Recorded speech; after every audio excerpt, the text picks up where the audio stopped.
Hello મિત્રો, કેમ છો? આજે આપણે બીએસએ એટલે કે ભારતીય સાક્ષી અધિનિયમ 2023 પર નવા પ્રશ્નની ચર્ચા કરીશું.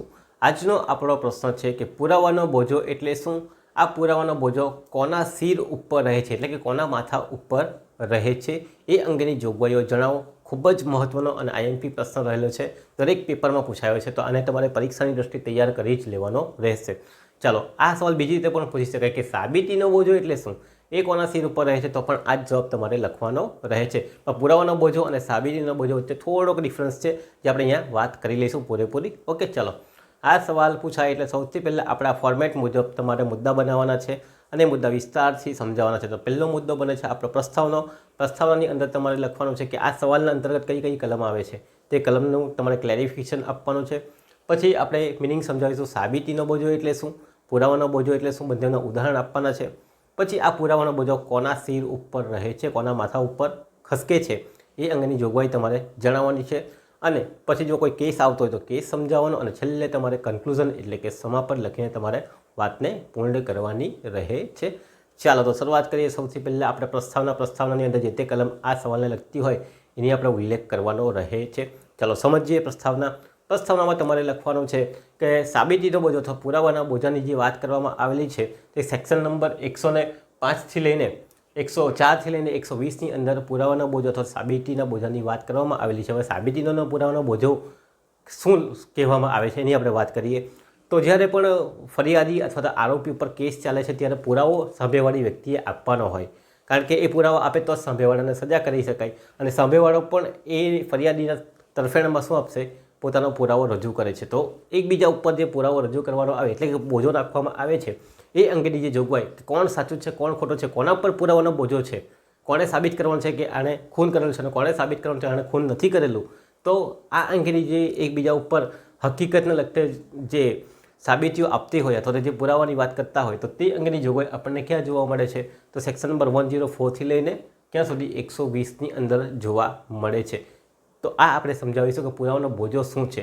તો જ્યારે અદાલતની અંદર સુનાવણી ચાલતી હોય ત્યારે કોણે પુરાવો આપવાનો અને કેવો પુરાવો આપવાનો, સામેવાળાએ કેવો પુરાવો આપવાનો, કોણે પુરાવો આપવાનો, તો પુરાવાનો બોજો શું છે એ અંગેની આખી જોગવાઈ આપણને અહીંયા આપેલી છે સેક્શન નંબર 104થી લઈને 120. કહેવાનો મતલબ એટલું છે કે કોણે ગુનો કરેલો છે અને ફરિયાદી કોણ છે, કોણે પુરાવા આપવાના જેનાથી સાબિત કરી શકે કે આ ગુનેગાર છે, અથવા સામેવાળી વ્યક્તિ કેવા પ્રકારના પુરાવા આપશે એના પરથી એ સાબિત કરી શકે કે હું ગુનેગાર નથી.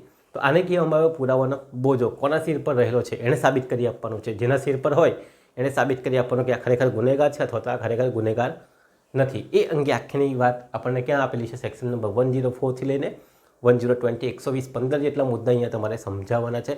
ઘણા બધા કેસ બનતા હોય, ચોરીનો કેસ બનતો હોય, કાર્યવાહીનો કેસ બનતો હોય, દહેજ મૃત્યુનો કેસ બનતો હોય, રેપના કેસ બનતા હોય, કોન્ટ્રાક્ટનો કેસ બનતો હોય, બરાબર, હકીકત સાચી છે કે ખોટી છે એ અંગેનો કેસ બનતો હોય, અથવા અદાલતે કીધું કે તમારે આ સાબિત કરી આપવાનું, તો એ અંગેને લગતા કેસ હોય. તો સાબિતીનો બોજો આવા કેસની અંદર કોના માથા પર રહેલો છે, કોણે સાબિત કરી આપવાનું કે આ પુરાવાનો બોજો, આ પુરાવો આવો જોઈએ છે. તો એ અંગેની વાત આપણે વિસ્તારથી કરીએ. ખૂબ જ ઇઝી સવાલ છે, ખાલી તમારે ટાઇટલ યાદ રાખવાના છે, બાકી અંદરનું તો તમને એકદમ ઇઝી ખ્યાલ આવી જશે.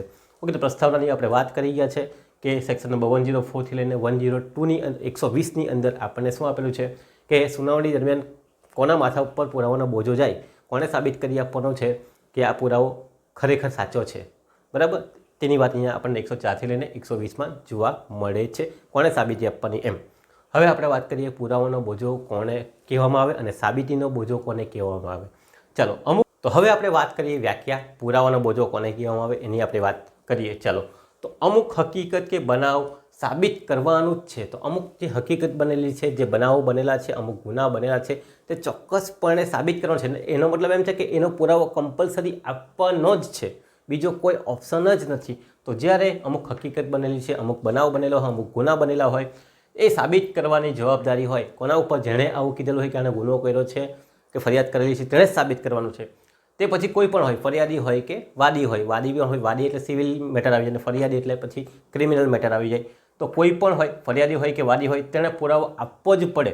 તેના પર પુરાવાનો બોજો છે એમ કહેવામાં ફિક્સ જ છે, બરાબર. આ પુરાવાનો બોજો બીજાના માથા પર સરકાવી શકાય નહીં કે આરોપી કહેશે કે મેં ગુનો નથી કર્યો, એવું નહીં. જેણે ફરિયાદ કરેલી છે એણે જ પુરાવો આપવો પડશે કે આણે મારા ઘરમાં ચોરી કરેલી છે, અને એનો પુરાવો ન આપે તો સામેવાળો ઓટોમેટિક છૂટી જાય છે. તો પુરાવાનો બોજો કોના માથા પર રહેલો છે? આ અના માથા પર રહેલો છે કે ભાઈ પેલા વ્યક્તિએ ચોરી કરી છે, તો એ ચોરી અંગેનો પુરાવો કોણ આપવો પડે? એ આપવો પડે. તો આ જે અમુક હકીકત કે બનાવ અંગે ચોક્કસ પુરાવો આપવો જ પડે, તો એ અંગેની જે હકીકત કે બનાવ કે બોજો હોય તેને શું કહેવામાં આવે? પુરાવાનો બોજો કહેવામાં આવે છે. ઉદાહરણ તરીકે તમારે લખવાનું કે એ દસ્તાવેજ રજૂ કરવાના છે, બરાબર? કોણે દસ્તાવેજ રજૂ કરવાના છે? એ દસ્તાવેજ રજૂ કરવાના, તો ગમે ત્યાંથી લઈને આવશે, એને આપવાના જ છે, બીજો એના પાસે કોઈ ઓપ્શન નથી. એ નહીં એમ નહીં કહેશે કે ભાઈ તું પહેલે પુરાવા આપ. એ દસ્તાવેજ રજૂ કરવાના જ છે, તો ઉપર પુરાવાનો બોજો રહેલો છે. એણે સાબિત કરવાનું છે કે ભાઈ આ દસ્તાવેજ ખરેખર મારું છે, મારો માલિકીના કબજામાં રહેલું છે. તો આ ટાઈપના જે હકીકત ખરેખર પુરવાર કરવાની જ છે, તો તેને શું કહેવામાં આવશે? પુરાવાનો બોજો તરીકે ઓળખવામાં આવે છે. હવે આપણે વાત કરીએ સાબિતીનો બોજો. સાબિતીનો બોજો કોને કહેવામાં આવે? ચાલો, તો જ્યારે એક પક્ષકાર પુરાવો રજૂ કરે, તેની સામેનો પક્ષકાર પણ તેના કરતાં વધુ ચડિયાતો પુરાવો રજૂ કરે, તો એ પુરાવો રજૂ કર્યો છે, તેની સામે બોએ પણ પુરાવો રજૂ કર્યો છે. મેં તમને ઉદાહરણ તરીકે આપ્યું કે પર ચોરીનો આરોપ બોએ મૂકેલો છે, તો બોએ પુરાવા રજૂ કર્યા, બરાબર? કોના તરફેણમાં? અના તરફેણમાં, કે ભાઈ આને ચોરી કરેલી જ છે. તેની સામે ઓએ પણ શું કર્યા? પોતાના પુરાવા રજૂ કર્યા કે ભાઈ હું આ ચોરી કરેલી ત્યારે અહીંયા હતો જ નહીં, હું તો બહાર ગામ હતો. આ અમારા પાસે સીસીટીવી કેમેરા, આ મેં ટોકીઝમાં ગયેલો તેના કેમેરા, અથવા તો કોઈ જગ્યા પર ગયો તેની ટિકિટ વગેરે, અથવા તો કોઈ સાક્ષીને લઈ આવે, બરાબર? તો ફરી પાછો જે પુરાવાનો બોજો કોના માથા પર સરકી જાય? પેલા બીના માથા પર સરકી જાય. બીએ પહેલો પુરાવો આપ્યો, તો એની સામે એ પણ પુરાવો આપ્યો, અથવા બોજો કોના માથા પર આવી ગયો? આના માથા પર આવી ગયો છે. ઓકે, કોના માથા પર? તો બના માથા પર. તો આ જે પુરાવો એકબીજા ઉપર સરક્યા કરે છે, એને શું કહેવામાં આવે? સાબિતીનો બોજો તરીકે ઓળખવામાં આવે. કારણ કે આને પણ પુરાવા આપ્યા કે પેલો ચોર છે, ચોરે પણ પુરાવા આપ્યા કે મેં ચોર નથી, અહીંયા હતો જ નહીં, મેં તો કઈ બીજી જગ્યા પર હતો. તો સાબિતીનો બોજો એક માથા પરથી બીજા માથા પર જ્યારે સરકતો હોય, હકીકત જ્યારે એકબીજાના માથા પર સરકતી હોય, તો તેને શું કહેવામાં આવે? સાબિતીનો બોજો તરીકે ઓળખવામાં આવે છે. કોણે સાબિત કરવાનું? પહેલાં સાબિત કર્યું કે ભાઈ આ ચોર છે, ચોરે કર્યું, મેં તો એ ચોરી જ નહીં કરી, તો માથા પર કોના પાયું? ફરી પાછું બ ઉપર આવ્યું. બ ફરી પાછું કોઈ પુરાવો રજૂ કરશે કે નહીં ભાઈ તું ખોટું બોલે છે. એમ કરીને એકબીજા ઉપર સાબિતીનો બોજો શું થતો હોય? એકબીજા પર અઢી હોય, મીન્સ કે ટ્રાન્સફર થયા કરતો હોય. તો આ અંગેનો જે પુરાવાનો બોજો હોય તેને શું કહેવામાં આવશે? સાબિતીનો બોજો તરીકે ઓળખવામાં આવે. કે બેમાંથી કોઈ કે સાબિત કરી આપવું પડશે કે ખરેખર આ વ્યક્તિ ચોર હતો, અથવા ખરેખર આ વ્યક્તિ ચોર નથી, અંગેનો પુરાવો આ રજૂ કરશે. તો એકબીજાના માથા પર જ્યારે આવી પુરાવાના બોજાની સરક્યા કરતું હોય, તો તેને શું કહેવામાં આવશે? સાબિતીનો બોજો તરીકે ઓળખવામાં આવે છે. તો આ જ ઉદાહરણ તમારે અહીંયા લખવાનું રહે છે. જ્યારે એક પક્ષકારનો પુરાવો રજૂ કરે, ત્યારે તેની સામેનો પક્ષકાર તેના કરતાં વધુ ચડિયાતો પુરાવો રજૂ કરે, તો પ્રથમ પક્ષકાર તેના કરતાં સારો પુરાવો રજૂ કરવો પડે. આમ પુરાવાનો બોજો શું થાય છે? ફર્યા કરતો હોય, તો તેને શું કહેવામાં આવશે? સાબિતીનો બોજો તરીકે ઓળખવામાં આવે છે. તો આટલી વસ્તુ તમારે અહીંયા યાદ રાખવાની છે. ઉદાહરણ તરત જ આપવાનું. કહે છે કે બોએ ચોરી કરી હતી, તો સાબિત કરવું પડશે કે બોએ ખરેખર ચોરી કરી છે, તો એનો પુરાવો આપવો પડશે. પરંતુ બોએ ચોરીના દિવસે બહાર હતો તેવો પુરાવા આપે છે, તો ફરીથી ચોરી કરતો હોય તેવી સાબિતીનો બોજો રજૂ કરવો પડે. તો એને શું કહેવામાં આવશે? સાબિતીનો બોજો તરીકે ઓળખવામાં આવે, જે હંમેશા એકબીજા ઉપર ટ્રાન્સફર થયા કરે. હકીકત કઈ છે? ભાઈ હું આ જગ્યા પર હતો, એમ કહી પેલો ઓકે કે ભાઈ તો ચોરીના દિવસે અહીંયા હતો, તો પેલા કે ચોરીના દિવસે અહીંયા ન હતો, એમ દાખલો શું થઈ ગયું? ફરી પછી સાબિત કરી આપવું પડે. કોણે? બોય. જો નહીં સાબિત કરી આપે તો પછી છૂટી જાય, ભલે એને ચોરી કરેલી હોય તો પણ, કે પુરાવો ન હોય તો પછી સજા કરી શકાય નહીં. તો કોઈને કોઈ સાક્ષી કે કંઈ તો જોઈએ. ઓકે, તો આ વાત તમારે અહીંયા સમજાવવાની છે. સૌથી પહેલે પુરાવાનો બોજોનો અર્થ અને ઉદાહરણ આપવાનું છે, અને સાબિતીનો બોજો અને ઉદાહરણ આપવાનું છે. તો આ સાબિતીના બોજાની અંદર પુરાવાના બોજાનો સમાવેશ થઈ જાય. અહીંયા શું છે? અમુક હકીકત કે બનાવ સાબિત કરવાની જવાબદારી આવી જ જાય છે, અને એનો પુરાવો આપવો જ પડે છે. દાખલા તરીકે ચોરી કરેલી છે, બરાબર, તો ચોરી કરવાનો પુરાવો સીસીટીવી કેમેરા કે કોઈ શખ્સે જોયો હોય કે કોઈ બી જોયો હોય તે હોવો જ જોઈએ એની પાસે, તો જ એને સજા કરી શકાય. અધરવાઇઝ સજા ન કરી શકાય. બી એમ નહીં કહી શકે કે ભાઈ એમ નહીં કહી શકે ભાઈ તારે પુરાવો આપવાનો. બો એમ નહીં કહેવાય કે ભાઈ તું પુરાવા આપ કે તું ચોરી નથી કરી, એવું નહીં કહેવાય. તમારે આપવાનું છે કે ભાઈ તું ગુનો કર્યો છે, તો ગુના અંગેનો પુરાવો આ રહેલો, બરાબર. સાંભળવાને કોઈ સાબિતીની જરૂરિયાત રહેતી નથી, તો એને કહેવામાં આવે પુરાવાનો બોજો. તો આ બે વાત તમારે કરવાની છે, પુરાવાના બોજો અને સાબિતીનો બોજો કોને કહેવામાં આવે. ચાલો, તો આ વાત થઈ જાય. ઉદાહરણ સાથે વ્યવસ્થિત સમજાવજો. સાબિતીનો બોજો પૂછે, સાબિતીનો બોજો સમજાવવાનો. પુરાવાનો બોજો પૂછે તો પુરાવાનો બોજો સમજાવવાનો. અને જો આ સવાલ આખો પૂછે તો બંને વસ્તુ સમજાવી દેવાના છે. આપણે બંને વસ્તુ સમજાવીને આવીશું. હવે આપણે વાત કરીએ સાબિતીનો બોજો કોના માથા પર રહે. સાબિતી કોણે કરવાની છે? સાબિતીનો બોજો કોના માથા પર, એટલે સાબિતી કોણે કરવાની છે? કયા ગુનામાં કોણે સાબિતી આપવાની છે કે ખરેખર આણે પુરાવાની જરૂરિયાત રહે, તો એની આપણે વાત કરીએ. ચાલો, હવે આપણે વાત કરીશું નવા મુદ્દાની. નવા મુદ્દામાં આપણે શું સાબિત કરવાનું છે કે સાબિતીનો બોજો કોના સિર ઉપર રહે છે, મીન્સ કે કોના માથા ઉપર રહે છે, મીન્સ કે કોણે પુરાવા આપવા પડશે. જે ગુના બનેલા છે, જે કાર્યવાહી થતી હોય ત્યારે કોણે પુરાવા આપવાની જરૂરિયાત ઊભી થશે એ અંગેની વાત આપણે અહીંયા કરવાની. મીન્સ કે પુરાવાનો બોજો કોના માથા પર છે, કોણે પુરાવા આપવા પડશે, એ આખા તમારે અલગ અલગ કેસ આવેલા હોય એમાં તમારે અહીંયા સમજાવવાના છે. તો સેક્શન નંબર 105થી લઈને 120ની અંદર માહિતી આપણને આપેલી છે. તો કયા કયા ગુના અથવા કઈ કાર્યવાહીમાં કેવાના માથા ઉપર એ પુરાવાના બોજો સરકે. તો પહેલાં આપણે મુદ્દા બનાવી દઈએ. સેક્શન નંબર 105માં કીધેલું છે કે કાર્યવાહીમાં સાબિતીનો બોજો, મીન્સ કે કાર્યવાહી ચાલતી હોય ત્યારે કોણે પુરાવો આપવાનો, કોના માથા પર પુરાવાનો બોજો રહે. હકીકતના સંબંધમાં જ્યારે કોઈ હકીકત હોય એના સંબંધમાં કોણે પુરાવો આપવો પડશે. ત્યાર પછી પુરાવો સ્વીકાર્ય બને તે હકીકત પુરવાર કરવાની છે. જ્યારે પુરાવો સ્વીકાર્ય બને એ હકીકત પુરવાર કરવાની હોય તો કોણે પુરાવો આપવાનો એની વાત છે. આરોપીનો કેસ અપવાદમાં આવતો હોવાનું, આરોપી ઉપર ગુનાનો કેસ બનેલો છે તો આરોપીનો અપવાદનો કેસ અપવાદમાં આવે છે એ અંગે કોણે સાબિતી આપવી પડશે. ઓબ્વિયસલી આરોપીએ જ આપવી પડશે. પછી વિશિષ્ટ જ્ઞાન જાણવા હોય તે હકીકત અંગેનો પુરાવો કોણે આપવાનો. જે વ્યક્તિને વિશિષ્ટ જ્ઞાન હોય તેને જ પુરાવો આપવો પડશે, બરાબર, બીજા કોઈ તો આપી નહીં શકે. 30 વર્ષથી હયાત છે અને મૃત્યુ સાબિત કરવાનો બોજો, 30 વર્ષથી પેલો વ્યક્તિ હયાત છે અને મૃત્યુ સાબિત કરવાનો બોજો કોના માથા પર આવે, કોણે એવો પુરાવો આપવાનો એની વાત છે. 7 વર્ષથી લાપતા હોય તો એનું મૃત્યુ થઈ ગયું છે એવી સાબિત કરવાનો પુરાવો કોણે આપવાનો છે એની વાત છે. પછી ભાગીદાર જામીનનો કરાર હોય ત્યારે કોઈ પ્રશ્ન હોય એનો કેસ હોય તો ક્યારે કોણે પુરાવો આપવાનો, કેવો પુરાવો આપવાનો, માલિકીના સંબંધમાં કોણે પુરાવો આપવાનો.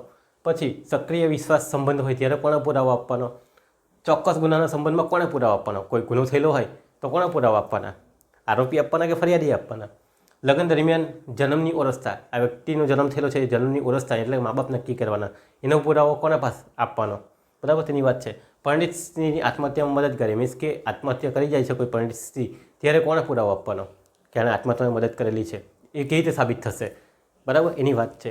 પછી દહેજ મૃત્યુના સંબંધમાં કોને પુરાવો આપવાનો અને છેલ્લે ચોક્કસ હકીકતનું અસ્તિત્વ હોય તો ત્યારે કોણે પુરાવો આપવાનો અને બળાત્કારના કિસ્સામાં કોણે પુરાવાનો બોજો કોના માથા પર જાય. તો આવા મુદ્દાઓ આપેલા છે કે આવા વગર ટાઈપના ગુના બને ત્યારે કોણે પુરાવો આપવો પડે, કોના માથા પર આ પુરાવાનો બોજો રહે, કે ઓય આપવાનો કે બોય આપવાનો એની વાત કરેલી છે. તો સૌથી પહેલાં આપણે મુદ્દો લઈએ સેક્શન નંબર 105. ખાલી તમારે ટાઇટલ યાદ રાખવાનું છે, અંદરનું બધું સેમ જ આવવાનું છે બધાની અંદર. ચાલો, શું થાય, કાર્યવાહીમાં સાબિતીનો બોજો કોના માથા ઉપર જાય. કાર્યવાહી ચાલુ છે તો કોના માથા ઉપર જાય તો જોઈએ, જે વ્યક્તિ તરફથી કોઈ પુરાવો ન આપવામાં આવે તે વ્યક્તિ પર બોજો આવે છે. હવે ઓએ પુરાવો આપી દીધો કે પેલા ચોરી કરેલી છે, બોએ ચોરી કરેલી છે એવો પુરાવો આપી દીધો ઓએ, બરાબર. હવે કોઈ જ પુરાવો આપી શકતો નથી કે ભાઈ મેં ચોરી કરેલી નથી એવું, તો કોના માથા પર પુરાવાનો બોજો ગયો કાર્યવાહીમાં. જેણે પુરાવા રજૂ નથી કરી શકતો એના માથા ઉપર બોજો જાય, બરાબર. કેસ કોની તરફેણમાં જવાનો, ઓની તરફેણમાં જવાનો, કારણ કે ઓએ પુરાવો ઓલરેડી આપી દીધા અને બ પાસે એવા કોઈ જ પુરાવા નથી કે સાબિત કરી શકે કાર્યવાહીમાં કે પોતે નિર્દોષ છે. ઓકે, તો આ વાત છે. બહુ જ ઈઝી છે, લેંગ્વેજમાં તમારે એટલું જ લખવાનું છે. તો જે વ્યક્તિ તરફથી કોઈ જ પુરાવામાં આપવામાં આવતા નથી તે વ્યક્તિ ઉપર પુરાવાનો બોજો રહે, કારણ કે સાંભેવાળી વ્યક્તિ તો ઓલરેડી પુરાવા આપીને બેઠી છે, જેમ કે ફરિયાદી છે, એણે પુરાવા આપી દીધા છે, એટલે પુરાવા કોણ નથી આપી શકતો, જે વ્યક્તિ નથી આપી શકતો એના માથા પર પુરાવાનો બોજો રહે. જો એ આપી દેતો તો વેલ એન્ડ ગુડ છે, તો પછી સાબિતીનો બોજો એકબીજાના માથા પર સરક્યા કરે. ચાલો, તો આ ઉદાહરણ સાથે તમારે સમજાવવાનું છે, ઉદાહરણ લખવાનું છે. ચાલો, તો કાર્યવાહીમાં શું આવે, જે વ્યક્તિ પુરાવો ન આપી શકે એના માથા પર બોજો જાય. બસ આટલું જ વસ્તુ યાદ રાખવાનું છે ને ઉદાહરણ સહિત સમજાવવાનું. તમે તમારા શબ્દોમાં ઉદાહરણ આપી શકો છો. મેં તમને કીધું કે અએ બ પર ચોરીનો ગુનો આપ્યો ને અએ તો ઓલરેડી પુરાવા આપી દીધા, બ પાસે કોઈ પુરાવા જ નથી, પુરાવા આપી શકતો નથી, તો સાબિતીનો બોજો કોના પર આવે, બ ઉપર આવે છે. તો આ વાત થઈ કાર્યવાહીમાં સાબિતીનો બોજો કોના માથા પર રહે, તો જે પુરાવો ન આપે એના માથા પર રહે. હવે આપણે વાત કરીએ સેક્શન નંબર 106 હકીકત સંબંધમાં. હકીકત એટલે કોઈ બાબત બનેલી હોય એના સંબંધમાં કોણે પુરાવો આપવાનો. તો અદાલત હકીકત સાબિતીનો બોજો જે વ્યક્તિ પર નાખે તે વ્યક્તિ સાબિતીનો બોજો આપવાનો છે. તો અદાલત જેના માથા પર કે ભાઈ આ દસ્તાવેજ લઈ આવ, તો સામેવાળી વ્યક્તિએ દસ્તાવેજ લઈ આવવા પડે. મીન્સ કે અદાલત જે વ્યક્તિના માથા ઉપર પુરાવાનો બોજો નાખે એણે એ પુરાવો રજૂ કરવો પડે છે. એ રજૂ ન કરે તો પછી સામેવાળો જીતી જાય એમ. તો હકીકત સંબંધમાં કોના ઉપર બોજો રહેલો છે, હકીકતના સંબંધમાં, મીન્સ કે ગુનાના સંબંધમાં, કોઈ બાબતના સંબંધમાં કોના પર રહેલો છે, તો અદાલત હકીકત સાબિતીનો, હકીકત સાબિત ખરેખર આ બનાવ બનેલો હતો, બરાબર, એની વાત છે. ખરેખર આવો ગુનો બનેલો હતો, કોઈ પણ હકીકત હોઈ શકે, પછી બનાવે એટલે હકીકત કહેવાય. તો અદાલત હકીકત સાબિતીનો એટલે કે આવો ગુનો બનેલો છે, આવી બાબત બનેલી છે, આવી કઈ માહિતી થયેલી છે, તો એ અંગેની સાબિતીનો બોજો જે વ્યક્તિ પર નાખે. હવે દાખલા તરીકે એ કીધું કે ચોરી થયેલી છે, તો અદાલત કહેશે અને કહેશે ભાઈ ચોરીનો પુરાવો લઈ આવો, ચોરી થયેલી છે તો ચોરીનો પુરાવો લઈ આવો, સીસીટીવી કેમેરા લઈ આવો, સાક્ષીને લઈ આવો, કોઈને તો લઈ આવવો પડશે. તો અદાલત જે વ્યક્તિ પર નાખે તેના પર સાબિતીનો બોજો રહે છે. તો હકીકત સંબંધમાં કોના ઉપર નોર્મલી ફરિયાદી ઉપર જ રહી, બીજા કોઈ ઉપર રહેતો તો નથી. પણ આપણે એવું લખવાનું છે કે અદાલત હકીકત સાબિતીનો મીન્સ કે જે બનાવ બનેલો છે એ ખરેખર બનેલો છે કે કેમ એ અંગેનો પુરાવો કોના પર નાખે, તો જે વ્યક્તિ અદાલત જે વ્યક્તિ પર આવો બોજો નાખેલો હોય તેણે સાબિત કરી આપવું પડે. દાખલા તરીકે પોલીસવાળાને કહે કે ભાઈ આવો ગુનો બનેલો છે તો પુરાવો લઈ આવો, તો પોલીસવાળાએ આપવું પડે. બરાબર. ફરિયાદી હોય તો ફરિયાદીને કહે કે ભાઈ તમે પુરાવો લેવો તો એને આપવા પડે. ઓકે. તો હકીકત સંબંધમાં શું છે, હકીકત એટલે બનાવ સંબંધમાં શું છે કે જે વ્યક્તિ પર અદાલત કહે એને પુરાવો આપવો પડશે. બરાબર. ચાલો, ઘણી સંજોગોની અંદર દાખલા તરીકે રેપ કેસ છે તો રેપમાં ફરિયાદીને નહીં કહેશે કે ભાઈ રેપનો પુરાવો લાવો, કોને કહેશે, પોલીસવાળાને કહેશે અથવા તો સામેવાળાને કોઈ બીજી વ્યક્તિ હશે એને કહેશે. બરાબર. એમ કે ભાઈ રેપ ખરેખર થયેલું જ છે, સામેવાળા કહે કે તું એ રેપ નથી કર્યો એનો પુરાવો લાવ. એમ તો આ વસ્તુ હકીકત સંબંધમાં અદાલત નક્કી કરે એ વ્યક્તિએ એ બનાવ અંગેનો પુરાવો આપવો પડે. ચાલો, સેક્શન નંબર 107માં શું કીધેલું છે કે પુરાવો સ્વીકાર્ય બને તે હકીકત પુરવાર કરવાનો. પુરાવો સ્વીકાર્ય બને એવી હકીકત પુરવાર કરવાનો બોજો કોના માથા પર રહેલો હોય, તો જેને પુરાવા આપવાના હોય તેના માથા પર રહેલો હોય, બીજો કોઈના માથા પર તો જતો નથી. સિમ્પલ જ છે, એકદમ ઇઝી લેંગ્વેજમાં છે કે જે વ્યક્તિએ પુરાવો આપી શકે, જે વ્યક્તિ પુરાવો આપી શકે છે, જરૂરી હકીકત પુરવારથી તેઓ પુરવાર કરી શકે છે. અમુક હકીકત કે બનાવ એ લોકો પુરવાર કરી શકતા હોય, બનાવ પુરવાર કરી શકતા હોય, હકીકત પુરવાર કરી શકતા હોય, ગુનો પુરવાર કરી શકતા હોય, તો એનો બોજો કોના માથા પર આવે, જે વ્યક્તિ પુરવાર કરી શકતો હોય એના માથા પર આવે, બીજાના માથા પર જવાનો નથી. કારણ કે આવો બનાવ બનેલો છે કોને ખબર છે, એ કીધેલું છે તો એને જ પછી પુરાવો આપવો પડે, બીજા કોઈને તો ખબર જ નથી કે આવું કંઈ થયું છે. ચાલો, તો જે વ્યક્તિ પુરાવો આપી શકતો હોય યા જરૂરી હકીકત પુરાવાથી તેઓ સાબિત કરી શકતા હોય તો તે વ્યક્તિ પર પુરાવાનો બોજો રહેલો છે. ઓકે. જોઈએ ઉદાહરણ. અનું ખૂન થયું છે. બરાબર. એવું કહેવામાં આવે છે અનું ખૂન થયું છે. બીએ સાબિત કરવાનું છે કે તેનું ખૂન થતાં જોયું છે. બોએ અને ખૂન કરતાં જોઈ લો હશે. બરાબર ને. અને તો ઓએ પુરાવો નથી આપવાનો, કોને પુરાવો આપવાનો છે, બોએ સાબિત કરવાનું છે કે ભાઈ એણે અને ખૂન કરતાં જોઈ લો હતો. તો વિડીયોના માધ્યમથી આપશે પુરાવો, કે ભાઈ સાક્ષીના માધ્યમથી જુબાનીથી આપશે કે ભાઈ આ જગ્યા પર અહીંયા આવી રીતે ચપ્પુ મારેલું હતું ને ખૂન કરેલું હતું. ઓકે. સાબિત કરવાની જવાબદારી કોની, બની. ઓકે. કારણ કે એણે પુરાવો આપી શકે છે અથવા તો એ હકીકતથી જાણતો હોય અને એ પુરવાર કરી શકતો હોય કે ભાઈ મેં આવી રીતે એને ખૂન કરતા જોઈ લો, તો ત્રીજા સેક્શનમાં પુરાવો સ્વીકાર્ય બને તે હકીકત પુરવાર કરવાનો સાબિતીનો બોજો કોના માથા પર આવે, જે વ્યક્તિ આ બધું જાણતો હોય એના માથા ઉપર આવે. તો બહુ સિમ્પલ લેંગ્વેજ છે, આટલું જ તમારે લખવાનું છે. પણ મેઇન વસ્તુ છે મુદ્દા યાદ રાખવાના છે અને સેક્શન યાદ રાખવાનું છે. સેક્શન નહીં યાદ હોય તો કંઈ વાંધો નથી, પણ જેટલી યાદ હોય એટલી લખવાની. 105થી ચાલુ થાય કાર્યવાહી હકીકત, પછી પુરાવો સ્વીકાર્ય બને તે બાબતમાં હકીકત પુરવાર કરવાનો. ચાલો, હવે 108ની વાત કરીએ. સેક્શન નંબર 108માં કહેવામાં આવેલ છે કે આરોપીનો કેસમાં અપવાદમાં આવતો હોવાનો. હવે આરોપી પર તો ઓલરેડી ગુનો થયેલો છે તો જ આરોપી કહેવાય. બરાબર. તો આરોપીનો કેસ અપવાદમાં આવે મીન્સ કે એને ગુનો નથી કર્યો એવી સાબિતી કોણે કરવાની છે, એવી સાબિતી પોતે આરોપીએ જ કરવાની હોય. તો પુરાવાનો બોજો કોના માથા ઉપર જાય, આરોપીના માથા ઉપર જાય. ફરિયાદી તો ઓલરેડી આરોપીના ઉપર કેસ કરેલો જ છે. બરાબર. અને આ આરોપીનો કેસ કેવો છે, અપવાદમાં એટલે એ ગુનો નથી કરેલો, એને કહેવામાં આવે અપવાદ. ઓકે. તો આરોપીને સજા આપવા પુરાવા રજૂ કરે તો આરોપીએ સાબિત કરવાનું હોય કે એણે કેસ અપવાદમાં આવે છે. તો ફરિયાદી તો ઓલરેડી કેસ ચલાવી દીધેલો હોય. ચાલો, તો ફરિયાદી આરોપીને સજા અપાવવા પુરાવા રજૂ કરે છે. ફરિયાદી તો ઓલરેડી પુરાવા રજૂ કરેલા જ છે કે ભાઈ આણે ખૂન કરેલું છે. તો આરોપીએ સાબિત અને પુરાવા રજૂ કરવા પડે કે તેનો કેસ અપવાદમાં આવે છે. તો એણે કહેવાનું કે ભાઈ આ ગુનાના અંદર આવતો નથી અથવા આવો ગુનો મેં કરેલો નથી. તો આ વાત આવે છે કે આરોપીનો કેસ અપવાદમાં આવતો હોવાનું. ચાલો, ઉદાહરણ તરીકે અકસ્માતથી ઈજા થયેલી હોય એ જાણી જોઈને કરેલી નથી, તો આરોપીએ સાબિત કરવાનું છે કે ભાઈ અકસ્માત તો થયેલું છે પણ મેં નથી કરેલું, સાંભળેવાળાએ એમાં કરેલું છે, તો આ કેસ અપવાદમાં જાય એમ. ઓકે. તો આ વસ્તુ આવે છે કે અકસ્માતના ઈજા થયેલી છે, જાણી જોઈને કરેલી નથી, તો ભૂલથી થયેલી છે. ભૂલથી થયેલી એમ પણ નહીં કહેવું કે જાણી જોઈને કરેલી નથી, અકસ્માત ગણવામાં આવે. પેલો કે ને આણે મને જાણી જોઈને ઠોકી દીધો એવું ફરિયાદી કેસ કરી દેતો હોય, પણ આરોપી કે મેં જાણી જોઈને નથી ઠોકેલો, સાંભળેવાળાએ આવીને મને ઠોકેલો છે. બરાબર. અને અકસ્માત થયું છે તો એને સાબિત કરી આપવું પડશે કે આ કેસ અપવાદમાં જાય છે કે ભાઈ સાંભળેવાળો આરોપીને આવતો અને મને ઠોકી મૂકેલો છે અને મારી ગાડી ત્યાં જ ઊભેલી હતી. બરાબર. તો આ વસ્તુ છે કે આરોપીનો કેસ અપવાદમાં આવતો હોવાનું સાબિતીનો બોજો કોના પર આવે, આરોપી ઉપર આવે છે. આરોપીએ સાબિત કરવાનું કે મારા કેસમાં મેં કોઈ ગુનો કરેલો નથી. સેક્શન નંબર 109ની વાત કરીએ. વિશિષ્ટ જ્ઞાન જાણમાં હોય તે હકીકત. જે વ્યક્તિને વિશિષ્ટ જ્ઞાન હોય અથવા અમુક બાબત જાણમાં હોય તો એને જ પુરાવો આપવાનો છે, કોઈ સામેવાળો થોડી પુરાવો આપવાનો છે.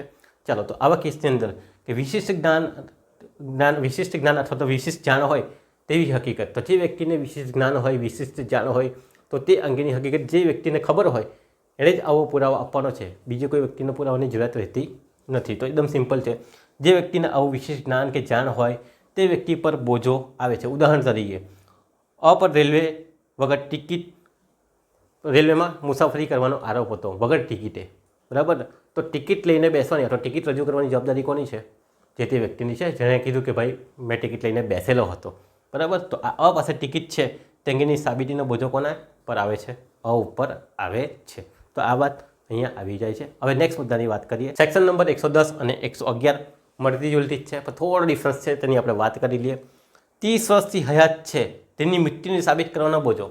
હવે જે વ્યક્તિ 30 વર્ષથી હયાત છે તેની મૃત્યુને સાબિત કરવાનો બોજો કોના માથા પર? જે વ્યક્તિ એવું કે આ ભાઈ મૃત્યુ પામ્યો છે, હયાત નથી, તેને માથા ઉપર આવી જતો હોય છે. ઓકે, તો ત્યાં સુધી એ વ્યક્તિ હયાત છે એવું કોર્ટ માને છે.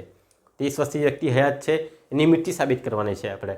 તો કોણ સાબિત કરી આપશે? જેણે કીધેલું હોય કે ભાઈ એની મૃત્યુ થઈ ગયેલી છે, આ તો જીવતો જ નથી, ગુજરી ગયેલો છે, તો ભાઈ સાબિતીનો બોજો કોના પર આવે? જે વ્યક્તિ કહે છે કે આ મૃત્યુ પામેલો છે એના ઉપર આવે.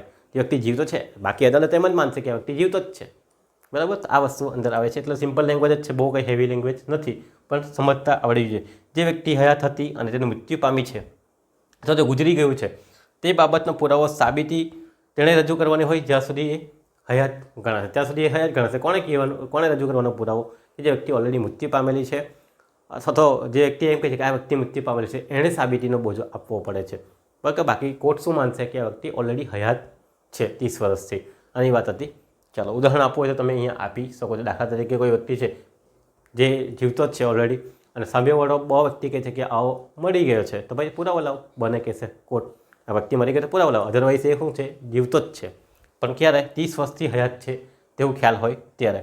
સેક્શન નંબર 111 થોડું ઉલટું કહે છે કે 7 વર્ષથી સાંભળેલ ન હોય તેના મૃત્યુ સાબિત કરવાનો પુરાવો કોના માથા પર રહે છે? કે જે વ્યક્તિ 7 વર્ષથી સાંભળેલ ન હોય, મીન્સ કે જોયેલો ન હોય, સાંભળેલો નહીં હોય, જીવતો છે કે કેમ ખબર ન હોય, તો તેનું મૃત્યુ સાબિત કરવાનો પુરાવો કોણે આપવાનો છે એની આપણે વાત કરીએ. કોના માથા પર એ જાય છે? ચાલો, તો જે વ્યક્તિ જીવતો છે એને આપવાનો હોય છે. અને અંદર થોડું ઉલટું છે. 7 વર્ષથી સાંભળેલું ન હોય તો કાયદો અને જાણે કે ગુજરી ગયેલ છે, તો કાયદો શું જાણશે? કે વ્યક્તિ ગુજરી ગયેલ છે. 7 વર્ષથી કોઈ જ પુરાવો ન હોય જીવતા હોવાનો, તો કાયદો શું કહેશે? 7 વર્ષથી લાપતા છે અથવા કોઈ સાંભળેલું જ ન હોય તો એ વ્યક્તિ ગુજરી ગયેલ છે એવું માનવામાં આવશે. કાયદો એવું કહે છે કે એને ગુજરેલો માનવામાં આવશે. તો પુરાવો કોણ આપવાનો? જે વ્યક્તિ ગુજરી ન ગયેલો હોય, જે કહે ને કે ભાઈ આ જીવતો છે, એણે પુરાવો આપવાનો છે. અધરવાઇઝ કાયદો શું માનશે? કે ભાઈ વ્યક્તિ ઓફ થઈ ગઈ છે, 7 વર્ષથી લાપતા હોય, કંઈ સાંભળેલું જ ન હોય, તો કાયદો એવું માને કે ભાઈ આ મરી ગયો છે. પણ તો આવું કોણે પુરાવો આપવાનો? સાબિતીનો બોજો કે વ્યક્તિ જીવતો છે.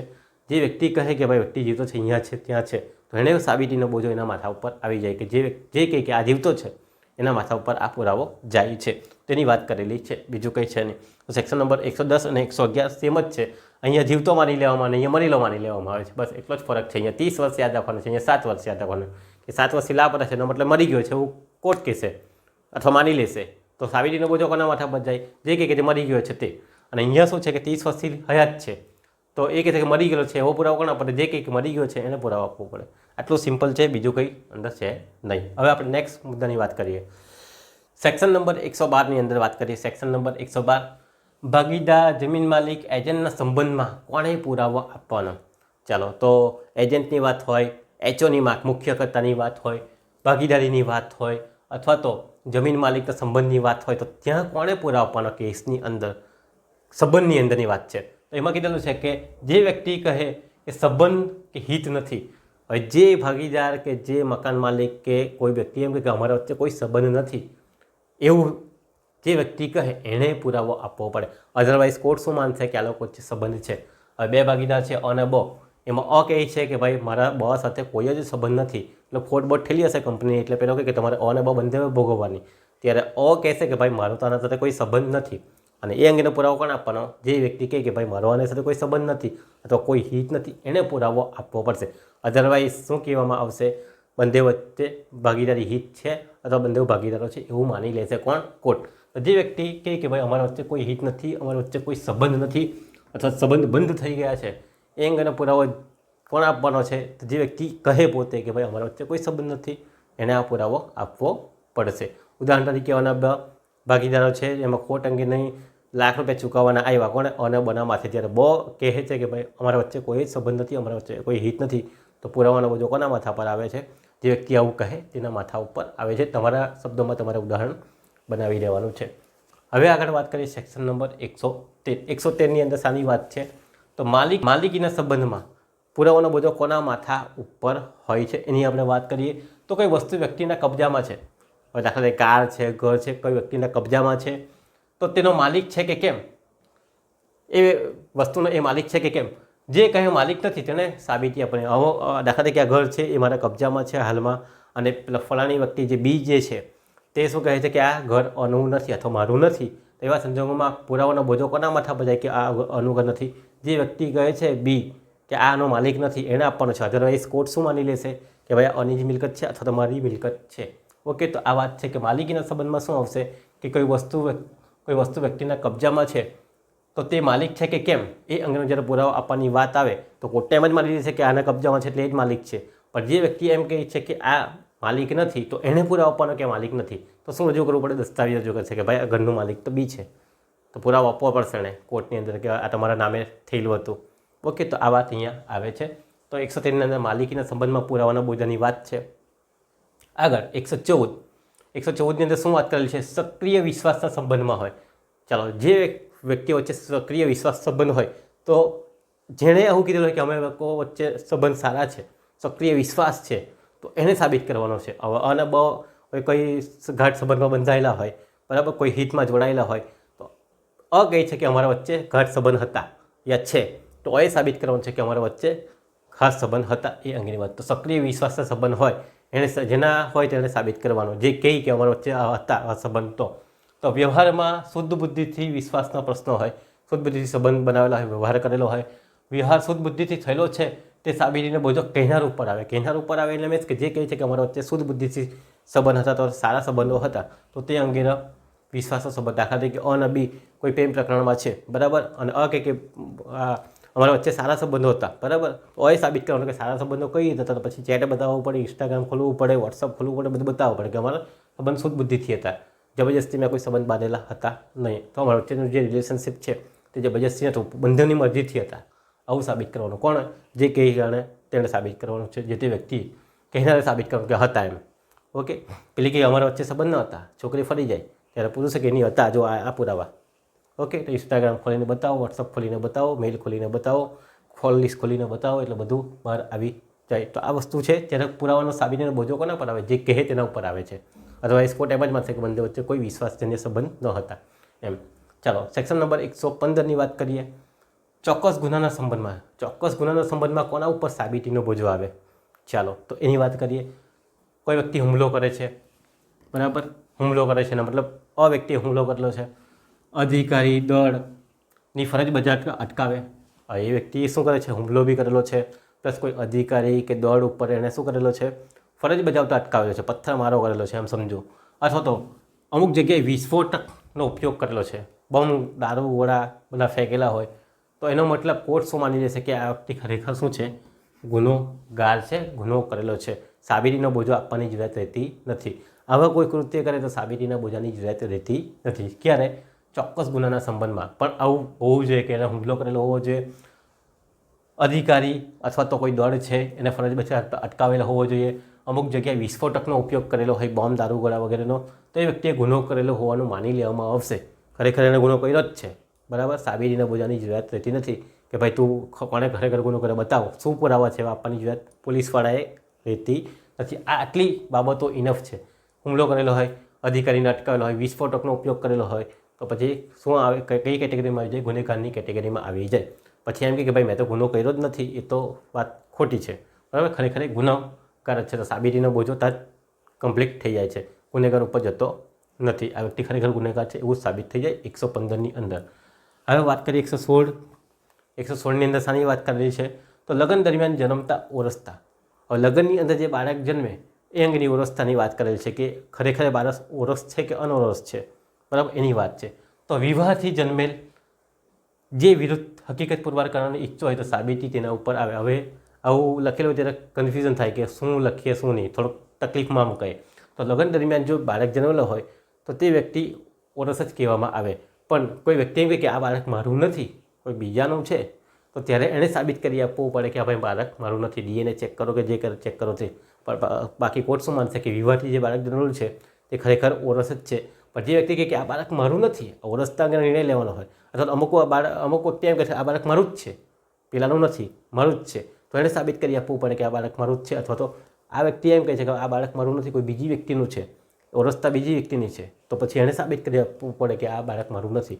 તો DNA છે, ઘણા બધા ઓપ્શન છે મેડિકલના ક્ષેત્રની અંદર, એના પરથી સાબિત કરી શકાય છે. પણ જે વ્યક્તિ જે કહે તેણે સાબિત કરી આપવું પડે કે આ બાળક મારું છે, તો એણે સાબિત કરી આપવું કે આ બાળક મારું છે. અથવા તો આ બાળક મારું નથી, તો એણે સાબિત કરી આપવું પડે કે આ બાળક મારું નથી. પણ સાબિતીનો બોજો કોના પર આવે? જે વ્યક્તિ કહે તેના ઉપર આવે. બરાબર, બંને હકીકત આવી શકે. એક કહે કે છે તો છેનું સાબિત કરવાનું છે, અને એક વ્યક્તિ કહે કે નથી તો નથીનું સાબિત કરવાનું. તો બેમાંથી એક વસ્તુ સાબિત કરી આપવી પડે. તો વિવાહથી જન્મેલ જે વિરુદ્ધથી હકીકત પુરવાર કરવા ઈચ્છતો હોય, કે જે હકીકત પુરવાર કરવા ઈચ્છતો હોય તે અંગેનો પુરાવો જે તે વ્યક્તિ ઉપર આવે છે. તો મેં તમને કીધું છે ના હોય તો નાનો, ના હા હોય તો હા અંગેનો. તો સેક્શન નંબર 116માં લગ્ન જીવન અંગેની વાત કરેલી છે. હવે વાત કરીએ 117ની અંદર. તો 117ની અંદર આવે પરણિત સ્ત્રીની આત્મહત્યામાં મદદગારી. તો આ અંગેનો પુરાવાનો બોજો કોના માથા ઉપર આવે કે પરણિત સ્ત્રીને આત્મહત્યામાં મદદગીરી કરેલી છે કે કેમ? ઓકે, તો એની વાત કરીએ. તો મદદ કરી છે કે કેમ એ અંગેનો પુરાવો આપવાનો હોય તો લગ્નના 7 વર્ષમાં મૃત્યુ થાય. બરાબર, લગ્નના 7 વર્ષની અંદર જો ફિમેલ મૃત્યુ પામે, લગ્ન વિવાહિત સ્ત્રી, બરાબર, પત્ની એમ કહી શકે જે મૃત્યુ પામે, અથવા પતિ કે સગા દ્વારા ક્રૂરતા આચરેલી હોય, વારંવાર મારપીટ કરેલી હોય, ધોયેલી હોય, બરાબર, તો એ વસ્તુ આવે. તો પતિ કે સગા દ્વારા એને મારપીટ કરેલી હોય. પત્નીની આત્મહત્યાના કિસ્સામાં પત્ની જો મરી જતી હોય તો મદદગારીનું અનુમાન કોર્ટ કરશે. આ બે કિસ્સાની અંદર જો 7 વર્ષની અંદર મૃત્યુ પામે અને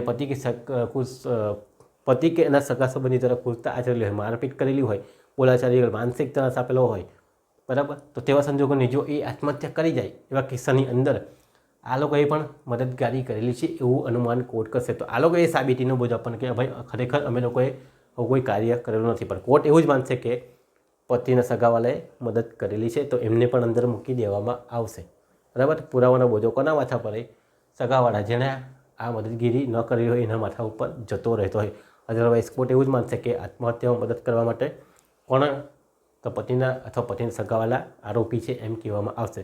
ઘણા કિસ્સાની અંદર થાય છે કે 2-3 વર્ષની અંદર જો સ્ત્રી ઓફ થઈ જતી હોય તો બધા પરિવારવાળાને મૂકી દે. સાંભેવાળો કહે કે ભાઈ આને તો દહેજ માગેલું ને આ માગેલું ને તેમ કરેલું, આ લોકો આ રીતે માનસિક ત્રાસ આપતા હતા. તો આ વાત અહીંયા આવી જાય છે 117ની અંદર. બાકી કોર્ટ એવું જ માનશે કે આ બે દેખાય એટલે પરિવારને મૂકી દેશે. બરાબર, આત્મહત્યા કરે તો જોઈ લેજો 117ની અંદર આવી વાત કરેલી છે. તો પુરાવાનો બોજો કોના માથા પર જાય? જેણે આવી મદદ નથી કરેલી તેને પછી સાબિત કરી આપવું પડશે કે અમે તો દૂર રહેતા હતા કે કોઈ બીજી જગ્યા ઉપર રહેતા હતા. ચાલો, એક કેસ આના પર હતો.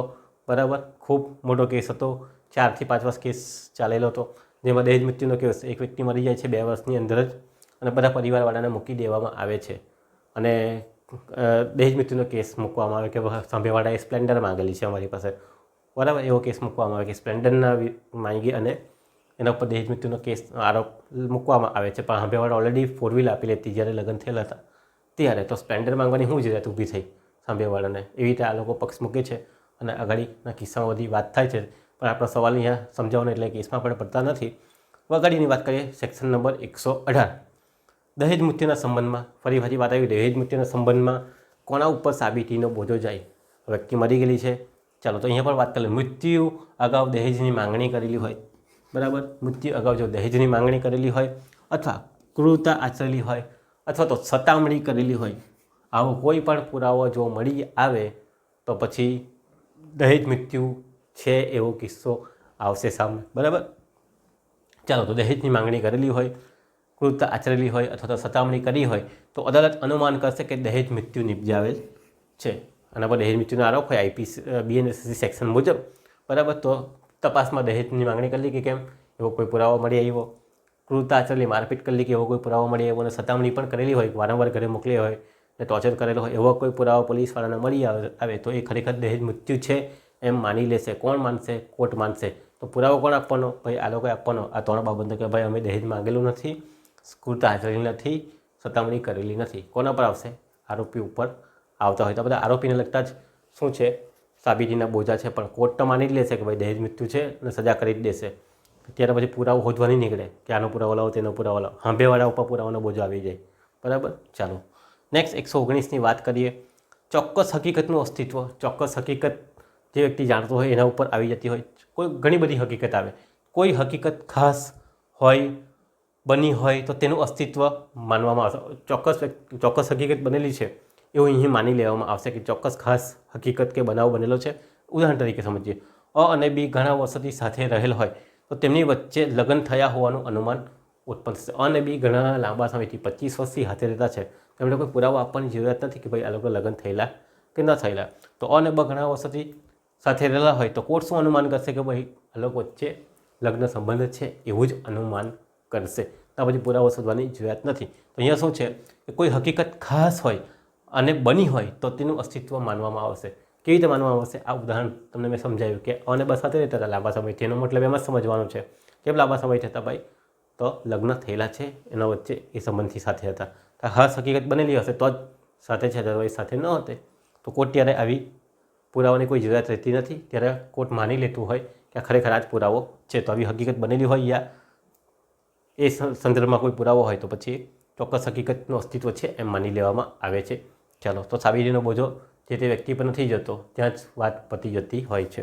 ચાલો, એટલો એક વસ્તુ ઇનફ છે કે ભાઈ આ લોકો સાથે હતા. નેક્સ્ટ સેક્શન નંબર 120, બળાત્કારના કિસ્સામાં. ચાલો, બળાત્કારના કિસ્સામાં સાબિતીનો બોજો કોના પર જાય?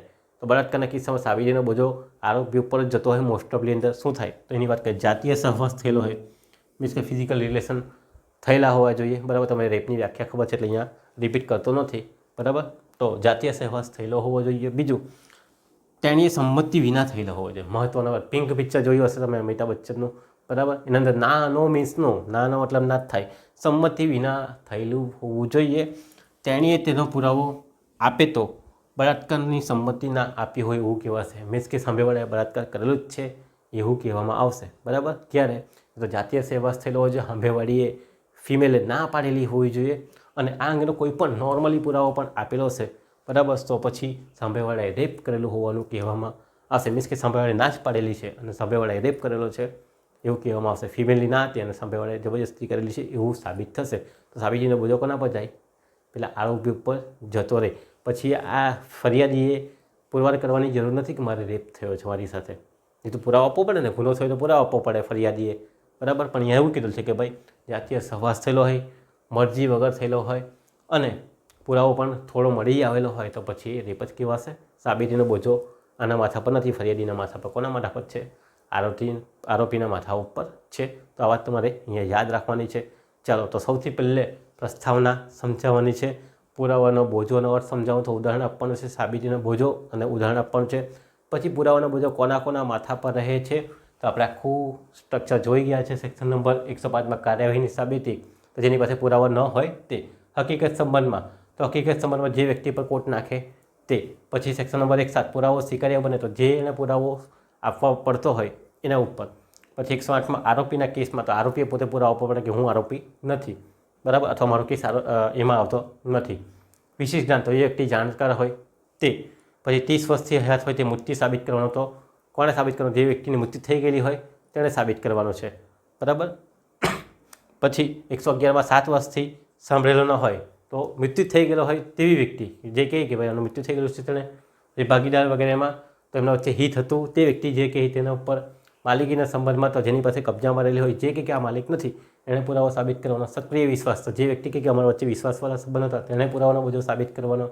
પછી ચોક્કસ ગુનાના સંબંધમાં તો સાબિત કરવાની જરૂર નથી કે આવા બનાવ બને તો એ ચોક્કસ વ્યક્તિ આરોપી જ છે એમ કહેવામાં આવશે. તો આરોપીના માથા ઉપર સાબિતીનો બોજો જાય કે ભાઈ મેં કોઈ આરોપ કરેલો નથી. લગ્ન દરમિયાન ઓળખતા, તો પેલો કે ના તો ના, એને પુરાવો રજૂ કરવાનો. ના કે હા ઓળખતા છે તો એને પુરાવો રજૂ કરવાનો. લગ્ન પછી પરિણીત સ્ત્રીની આત્મહત્યામાં જો કોઈ મદદ કરલી હોય તો આરોપીના માથા પર બધો બોજો જાય. ખરેખર આવો કોઈ બનાવ બનેલો હોય તો પછી કેસ કોના તરફેણમાં? ફરિયાદીના તરફેણ. ફરિયાદીએ કોઈ પુરાવો આપવાની જરૂરિયાત નથી કે આવું બનેલું છે, ખરેખર આવું જ બનેલું છે એમ કોર્ટ માની લેશે એમ. ચાલો, તો આટલા સેક્શન નંબર 120 સુધી તમારે દરેક મુદ્દા જેટલા આવડે એટલા સમજાવવાના છે. હવે છેલ્લે પછી તમારે શું લખવાનું છે? કેસ સમજાવવાના છે. 1 કે 2 કેસ આપણે જોઈએ. ચાલો, કેસમાં 2 કેસ છે. અહીંયા તમને દેખાતું હશે પીબી પાર્થી વર્સિસ આંધ્રપ્રદેશ 1986નો કેસ છે. શું છે? પીબી પાર્થી વર્સિસ આંધ્રપ્રદેશ 1986નો કેસ છે. હવે એ કેસની અંદર શું થાય છે તો પતિ પત્નીને નિયમિત મારતો હતો, દહેજના નાણાં લઈ આવવા માટે ત્રાસ આપતો હતો. એક તો મારતો તો હતો બરાબર, પ્લસ દહેજના નાણાં લઈ આવવા માટે શું કરતો હતો? ત્રાસ આપતો હતો. તો આ કેસમાં કોના પર સાબિતીનો બોજો આવે? પત્ની ઉપર સાબિતીનો બોજો આવતો નથી. કોના ઉપર આવે? પતિ ઉપર આવે છે, કારણ કે પતિ મારતો હતો અને ત્રાસ બી આપતો હતો દહેજ મૃત્યુ માટે. તો સેક્શન નંબર કઈ લાગશે? 117, 118 બરાબર. તો સાબિતીનો બોજો કોના પર આવે? આરોપી ઉપર આવે. કોર્ટ માની લેશે કે ખરેખર આની સાથે ક્રૂરતા થયેલી છે. પેલી લેડીઝે કોઈ પુરાવા આપવાની જરૂરિયાત રહેતી નથી. કોના પુરાવા આપવાના? પેલા પતિએ કે ભાઈ મેં કોઈ કામ કરેલું નથી, આવું મારેલી બી નથી અથવા તો ત્રાસ પણ નથી આવેલો. પુરાવાનો બોજો કોના પર જાય? સામેવાળી વ્યક્તિ પર જાય. તો તમારી પાસે બી આવી પ્રેક્ટિસમાં કેસ આવશે ત્યારે પુરાવા કોને આપવાના, કોને નહીં આપવાના એ વાત આવશે બધી. તો સામેવાળાએ આપવાના છે આવા કેસની અંદર બરાબર. દહેજ મૃત્યુ અને હવે ત્રાસ આપેલો છે, તમારે પેલા મારેલો છે ને પેલા બતાવવાની જરૂરિયાત રહેતી નથી ફિમેલ લોકોએ બરાબર. કોને આપવાનું? પેલા એ આપવાનું કે મેં નથી મારી એમ બરાબર. પણ આપેલો પુરાવો હોય તો વેલ એન્ડ ગુડ છે, તમારો કેસ સ્ટ્રોંગ બની જતો હોય. તો આ વાત છે 1986ના કેસની અંદર. બીજો એક કેસ પણ આપણે જોઈ લઈએ, Mohammad Firoz versus state of MP એટલે કે Madhya Pradesh. Okay, Mohammad Firoz versus state of મધ્યપ્રદેશનો કેસ 2022નો કેસ છે. હવે આ કેસની અંદર શું થાય છે? ફોજદારી કેસમાં આરોપીને ગુનો પુરવાર કરવાની સંપૂર્ણ જવાબદારી ફરિયાદ પક્ષની છે. હવે અહીંયા શું કહે છે કે જો ફોજદારીનો ગુનો બને કોઈ પણ ટાઈપનો, તો ફોજદારી કેસની અંદર આરોપી ઉપર જે બી ગુનો મુકાયો છે એ ગુનો પુરવાર કરવાની જવાબદારી કોની છે? સંપૂર્ણ જવાબદારી ફરિયાદીની છે. જો આ કિસ્સામાં નહીં બને બરાબર, આવો બનાવ બને તો નથી ફરિયાદીની બરાબર. આ વસ્તુ પણ છે કે ફરિયાદીનો કોઈ ગુનો બનેલો હશે ફોજદારી કેસની અંદર, તો ત્યારે ગુનો પુરવાર કરવાની સંપૂર્ણ જવાબદારી કોની છે? ફરિયાદ પક્ષની છે. આ બોજો આરોપી ઉપર જતો નથી કે ભાઈ આરોપી પણ આ બધા કેસ જો પરણિત સ્ત્રીના આત્મહત્યા મદદી, દહેજ મૃત્યુના સંબંધમાં ચોક્કસ હકીકત અસ્તિત્વ અથવા તો આ બળાત્કારના કિસ્સામાં કોના પર જાય? આરોપી પર જતો રહ્યો. કયો કેસ બન્યો? ફોજદારી કેસ બનેલો છે છતાં આરોપી પર જાય છે. સવાલ પૂછાય તો તમારે આ બે કેસ સમજાવવાના છે. એક તમારો પીબી પાર્થીવાળો કેસ અને મોહમ્મદ સિરાજ વર્સસ મોહમ્મદ સિરાજનો કેસ તમારે, મોહમ્મદ ફિરોઝનો કેસ તમારે સમજાવવાનો છે. અને છેલ્લે તમારે સમાપન લખવાનું છે કે જ્યારે કાર્યવાહી ચાલતી હોય કોર્ટની અંદર ત્યારે પુરાવો જે વ્યક્તિ આપવાનો હોય તે વ્યક્તિએ ઉપર શું જાય? સાબિતીનો બોજો જતો હોય. કારણ કે જે વ્યક્તિ પુરાવો ન આપી શકે તો સામેવાળો ઓટોમેટિક છૂટી જતો હોય. તો જે વ્યક્તિ પર હકીકત સાબિત કરવાનો બોજો હોય, પુરાવો આપવાનો બોજો હોય, તો તે વ્યક્તિએ પુરાવો આપવો જોઈએ. એ આપે તો જ સામેવાળાને સજા થાય, અધરવાઇઝ સજા થતી નથી. તો સાબિતીના બોજા અંગેની જોગવાઈ આપણે ક્યાં જોઈ ગયા? સેક્શન નંબર 104થી લઈને 120ની અંદર જોઈ ગયા કે સાબિતીનો બોજો કોના માથા પર, કોના સિર ઉપર રહે છે. ઓકે, સવાલ પૂછાય તો શાંતિથી વ્યવસ્થિત સમજીને મુદ્દા વાઇઝ લખજો. બીજા પ્રશ્ન સાથે આપણે ફરી પાછા મળીશું. ત્યાં સુધી તમારો આભાર.